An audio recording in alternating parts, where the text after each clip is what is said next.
Hello everyone, I am Julian Morris with the Channel 5 News. In the headlines, the DIC calls for a stimulus package and estimates 119 million in losses from Hurricane Maria.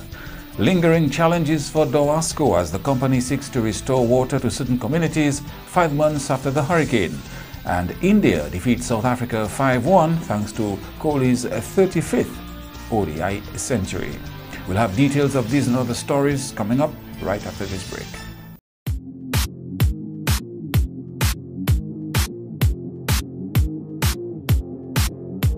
Do you need more cash for that home improvement? Then come to Fast Cash, where we give you more. At Fast Cash, our customers get more funds and more time to repay. But wait, can't come to us? We'll come to you, and our mobile officer will get you on your way. Small businesses, consumers, and taxi owners. Fast Cash has more for everyone. Simply call or visit any of our locations for more. Smarter, faster, better. Fast Cash. Terms and conditions apply.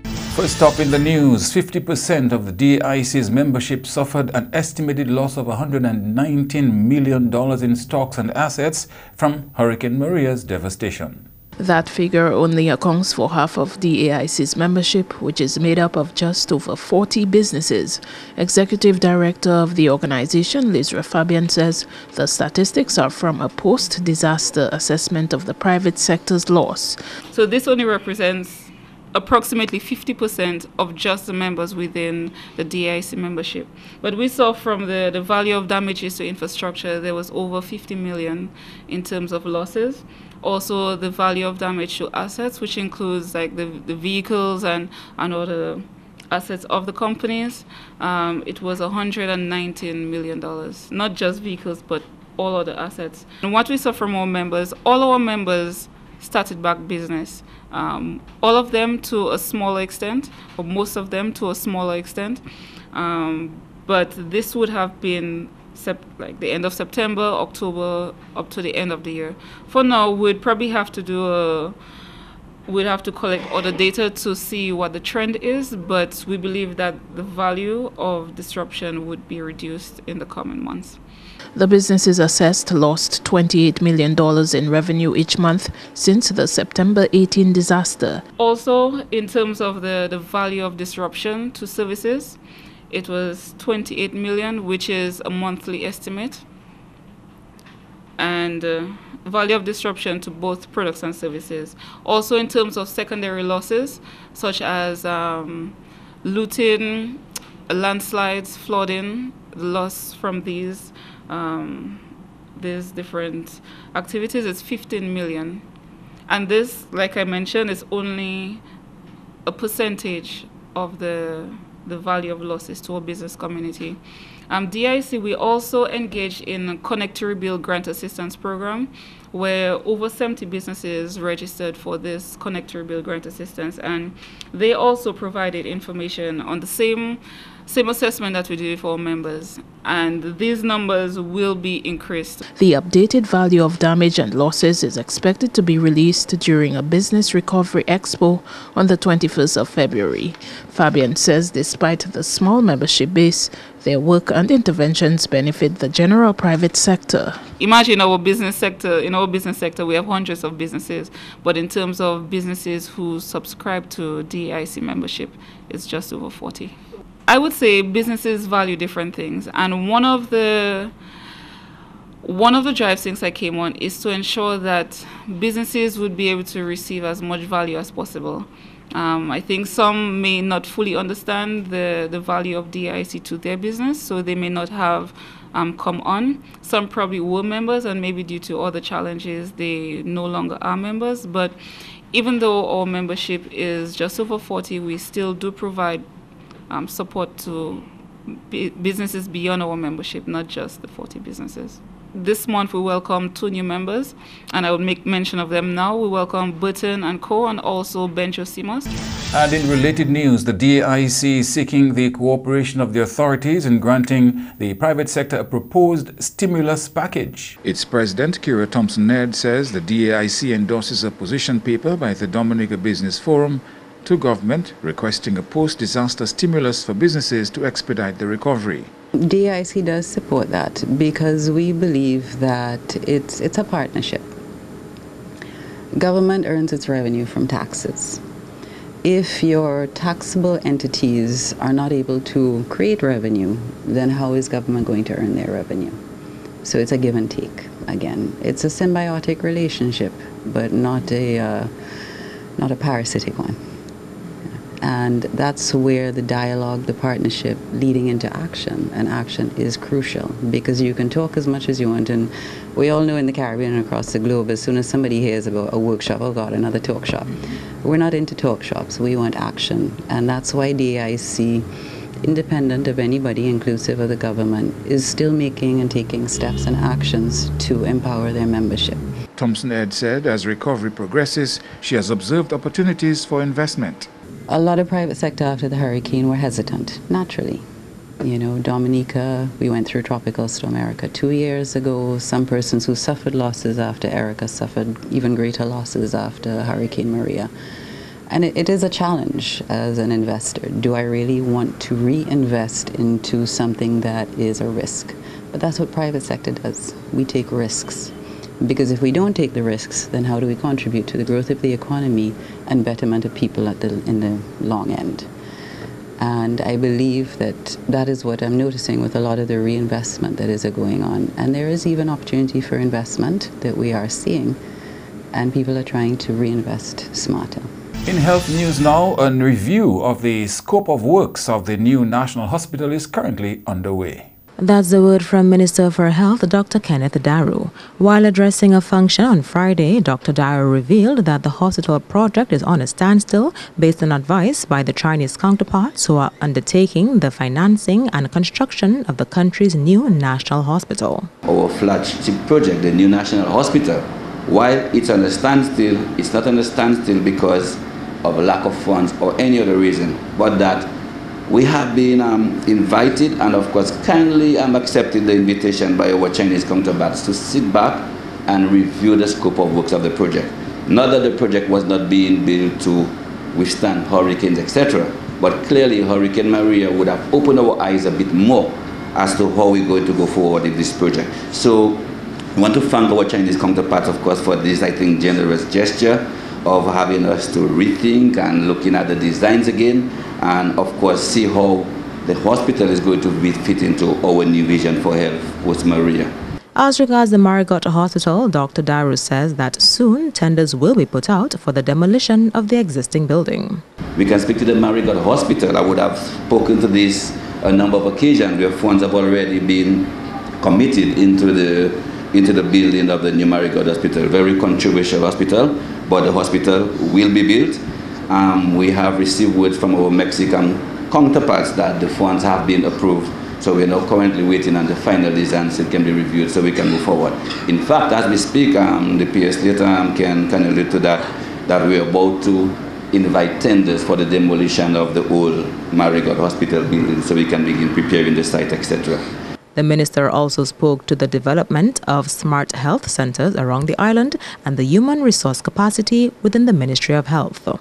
Smart hospitals, that's a powerful project funded by DFID, where we've already almost completed the smarting, I think, of the Lapland Type 3 health facility, and we have two other facilities already carded for the smarting of these hospitals, that is Grand Bay and Roseau, if I recall. And by smarting, we mean making them self-sufficient, all important or ultra important after natural disasters. We can speak to the 8 new medical positions that were approved some 2 years ago, and already we would have undertaken also a human resource audit to complement the infrastructure. So the infrastructure is all good, but we have to put systems in place to complement this infrastructure. We have an increased number of postgraduates already completed, and those in the process of completion. And still in health, a health campaign for public servants in a new medical facility is scheduled to start next week. That's the initial duty of the first ever Sagicor mobile medical unit to arrive in Dominica. The mobile medical unit was in response to the immediate needs of the country's health sector post-Hurricane Maria. Director of Primary Health Care, Dr. Laura Esprit, explained that the mobile clinic will be used to care for people in communities where health facilities were severely damaged by the hurricane. The mobile units will be used primarily for the purpose of carrying out activities of primary healthcare service. For the temporary deployment to communities where facilities have suffered moderate to severe damage. To provide medical coverage during emergencies, disasters, disease outbreaks, activities of national importance, as well as special events, to name a few. The types of services to be provided from the unit will include comprehensive medical clinics, cancer screening programs, specialist clinics, immunization campaigns, HIV testing, disaster response, and other outreach programs centered on promotion and prevention, just to name a few. Esprit says the health campaign for public servants is the ministry's way of giving back to those who have worked ceaselessly since the storm. In light of the fact that many public servants have been working tirelessly since Hurricane Maria, and we really applaud them for their dedication in the recovery efforts of the country, the Ministry of Health and Environment will be undertaking a health screening campaign geared at caring for public servants across the various ministries starting from next week, from Monday, February 19th through the 23rd from 8:30 a.m. and of course using the mobile unit. Doctors in Our Circle and Sagicor played an integral role in sourcing and equipping the medical mobile unit. The regional Sagicor team approached the President and CEO of Sagicor Financial Corporation, Mr. Doddridge Miller, who approved the purchase of the unit, and with the help of some friends of Sagicor, the unit was purchased a few weeks later. The extensive outfitting of the mobile medical unit ensured that it contained a wide range of facilities, including but not limited to 2 examination rooms with beds, fuel and water tanks, a generator, a refrigeration unit and medicine storage, and a wheelchair lift. Minister for Health Dr. Kenneth Daru said the donation is timely for Dominica. We are of course pleased to receive this timely donation, especially following the passage of Hurricane Maria, a donation that we are sure will complement the existing healthcare services, especially in the primary healthcare sector, as alluded to by the director. Services that have been challenged following, of course, Erika and then Maria. Challenge in terms of the infrastructure and, of course, the human resources. Thus, this well-equipped tool will enhance our efforts in prevention and promotional activities, as well as other public health programs for the country. The approximately $400,000 mobile medical unit was procured and outfitted in Ohio, USA. Reporting for Channel 5 News, I'm Andrea Louis. And moving from Green Valley to Union Estate, the dream of one resident of Point Michelle. This is Channel 5 News. More when we come back.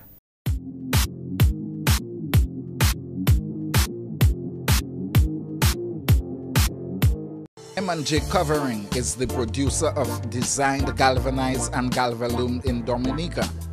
They design to your specifications, color and length, 4 styles of galvanized and galvalume pre-painted roofing sheets as requested, and supply all your galvalume accessories. M&J Covering helps you control spending and reduce waste.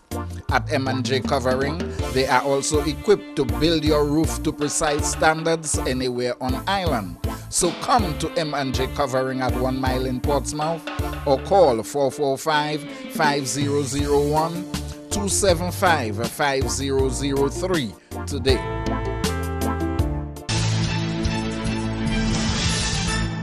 Residents of a number of communities around the country are still without water 5 months after Hurricane Maria. General Manager of the Dominica Water and Sewage Company, Doasco, says the Paybush water system, which serves Thibault, Belmanier and Dodan, is among those posing major challenges. Doasco has engaged a contractor to get the work done in the Thibault area, but unfavorable weather has hindered progress. That contract should have ended in January. The water company is also meeting with consumers to explain reasons for the delay in the restoration of their water systems. Restoring pipe-borne water in Pichelay and Bellevue-Chopin is also proving to be troublesome for Doasco. Now, Pichelay is a major intake of that we have. It serves all of Granby, Tetmon, and so on. That is still down. We are able to serve parts of, or most of Granby through the Powell intake, but the Pichelay intake we hope to begin restoration very, very soon. We are waiting on some decisions on that and some financing to do that. Channel 5 News was informed on Wednesday that Daly's consumers should see the completion of restoration work on their water systems by the end of this week. We have a generator for Daly's, and Domlec has assisted us greatly in getting the cable from where the generator is going to be located down to the pumps, replanting pools so that we could do that and so on. We're very, very, very grateful for that assistance from Domlec, and so we hope by this weekend Daly's will be fine, up and running. There are two communities, Sansove and Good Hope. We have already placed the generators in, did all the wiring, all the cabling, and the persons we bought the generators from, a French company, will be here this week to commission those generators so we can begin to pump water to those communities. Monrachet remains an ongoing challenge for Dawasco, but water is being provided from Portsmouth.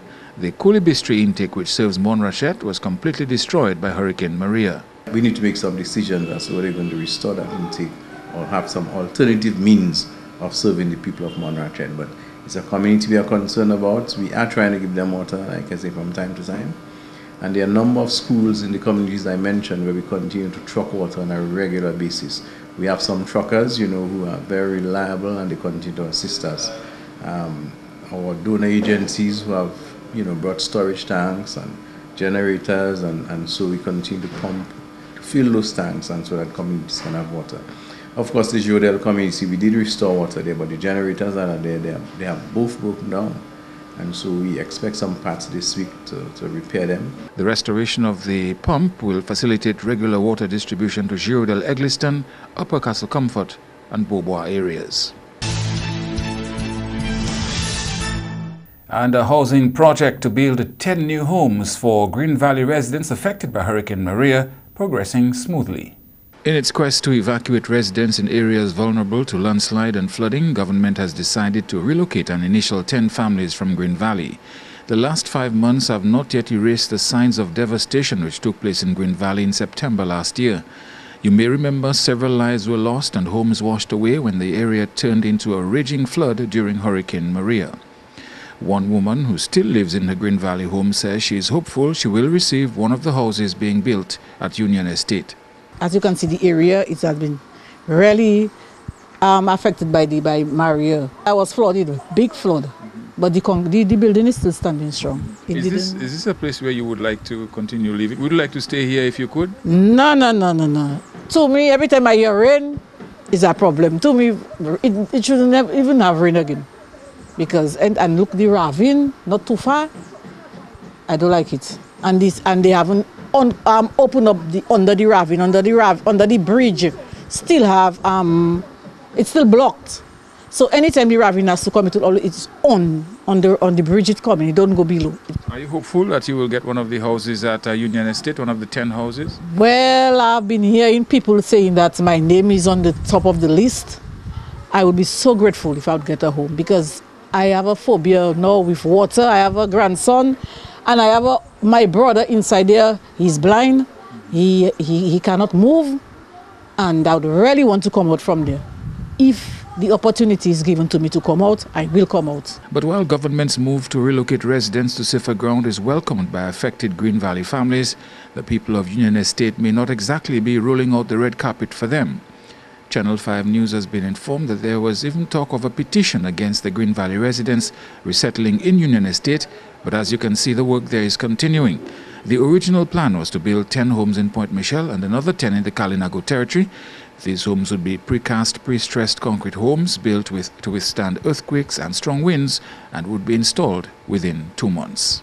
In other news now, Dominica will be looking to make a lasting impression in the fashion industry when the first ever Commonwealth Fashion Week gets underway in London next week. Local artisan Vanessa Winston, who is also the president of the Dominica Arts and Craft Producers Association, DACPA, has been selected for this prestigious event. Winston, who received the invitation from EcoAge, a London-based brand marketing consultancy, says she is excited for the opportunity.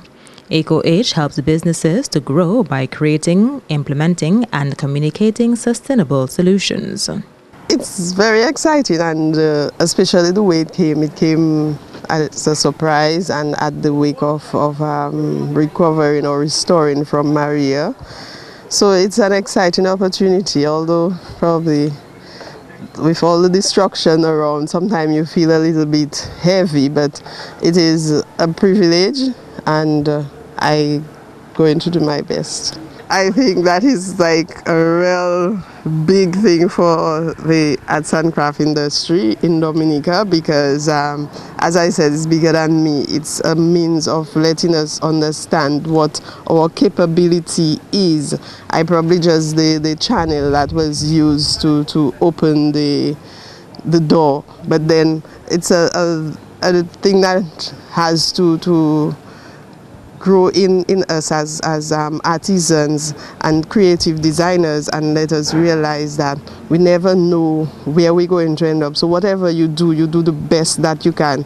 The event will bring together fashion designers and artisans from 52 Commonwealth countries who will exchange skills, crafts and traditions, and will be showcased to a global audience.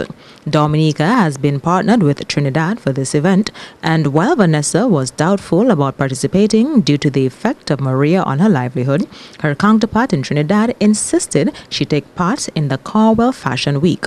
I also told her that, well, this is my situation right now, and you know, probably if she go to the website, she'll see other craft persons that also part of an organization that I belong to, and probably she could work with them, because I didn't just want to just let it go. I wanted, you know, for us to still have that sort of representation. But she went on the website, but she insisted that what she wanted was a corset leather belt. And I'm the one doing leather. When she received the belt, she was so all excited and everything, and she's like, no, you have to attend. I'm going to call the organizers and tell them that you have to attend the event, you have to attend the event. And next thing I know, I was on my way to Buckingham Palace in London. What that's going to be highlighted is the products that we did for the event. So I had the corset belt made with the headpiece to go with it and so forth. So that would be the main show of the showing. But we are joined with Trinidad. So Trinidad did the outfit and I did the accessories for the outfit. The Commonwealth Fashion Week is scheduled to take place at Buckingham Palace from 19th February. You are watching Channel 5 News. The sports highlights next with Kenny Williams.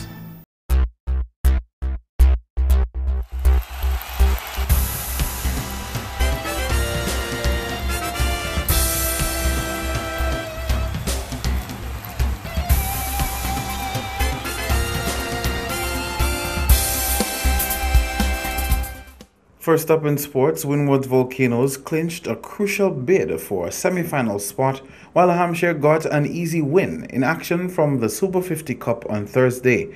Windward won the toss and elected to field, with Trinidad and Tobago scoring 254 for the loss of 8 wickets. 2 batsmen contributed 2 half-centuries to prop the score, with 58 from Isaiah Raja and captain Denish Ramdin 50. Shane Shillingford snatched 3 wickets for 34 runs, while Obed McCoy picked up 2 for 28 for Volcanoes. Needing 225 to win, Volcanoes scored 225 in 46.3 overs after having lost 7 wickets. Kyle Mayers contributed a well-deserved 53, while Johnson Charles came in with 48. However, TNT did not go down without a fight, with Sunil Narayan's 4 wickets for 42 runs and Imran Khan 3 for 51. As of Thursday's round of games, Volcanoes had 4 wins from 7 matches played, while TNT had 4 wins from 8 games. Meantime, Volcanoes' top-scoring batsman in that match, Kyle Mayers, says although his team is happy about the win, it is not time to be complacent. It was very important. We came into this game having to win 2 games, at least 1 game with a bonus point, but we'll take this game nevertheless with the 4 points. So we always talk about getting a good start, and we had a good start. I thought Davon Smith and Johnson Charles played a crucial role, I thought, in the power play. Then for the rest of the guys coming on in the middle and the end to follow up, and I thought we did well. It could have been better, knowing that I was in and could have finished the game, but we take the win still. We're looking to push hard, we're looking to play as hard as we can and give it our all to get the bonus point for us to qualify to go to Antigua. Meanwhile, Hampshire moved up the points table with an easy win against Marooners combined campuses and colleges. CCC took first knock and was bowled out for a meager 124 in 33.3 overs.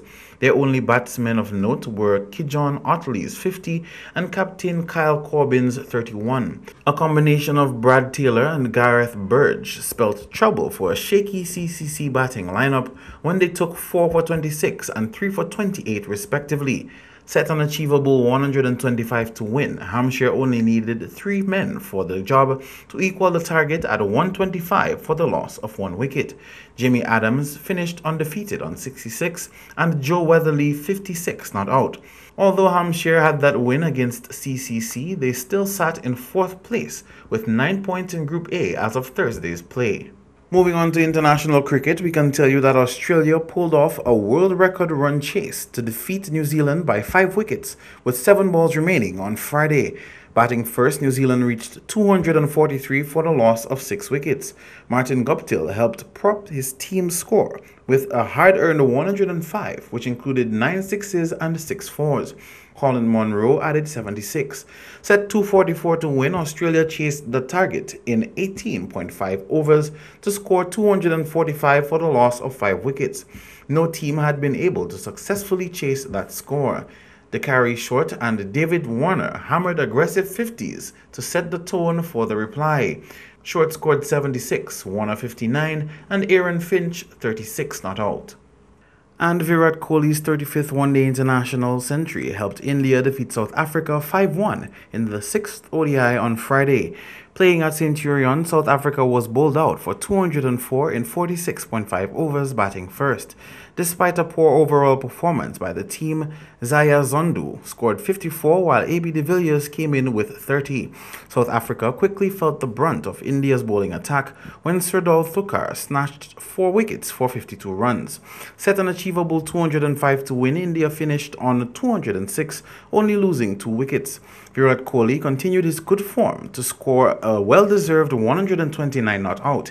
A. Rahane supported India's skipper with 34. Virat Kohli was awarded Player of the Match and Player of the Series. That's all the sporting highlights for now. I am Kenny Williams. Do have yourself an awesome weekend.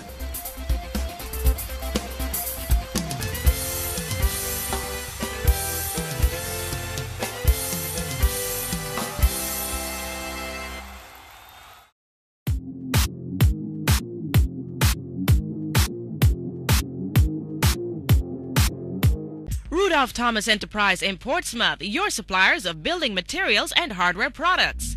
Over 20 years experience in the business. Rudolph Thomas has lumber and plywood, galvanized and fence pipe. Check out Rudolph Thomas for ceramic and vinyl floor and wall tiles, nails, nuts and bolts, paint and painting supplies. And check out their line of electrical and hand tools. Go now to Rudolph Thomas on 1240 Bay Street in Portsmouth. There are signs everywhere. Pay attention whether you're male or female. Visit your health center to get screened. It's a preliminary test to determine if you are exposed to the HIV virus, an STI, or tuberculosis. Some people who are HIV positive also have tuberculosis. But there's hope. Tuberculosis can be cured. And yes, you can live a full life with HIV. Talk to your doctor. Be responsible. Help stop the spread of TB, HIV. Encourage everyone to get tested.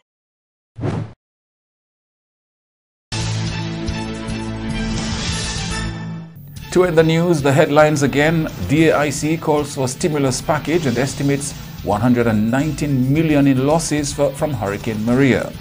Lingering challenges for Dawasco as the company seeks to restore water to various communities 5 months after the hurricane.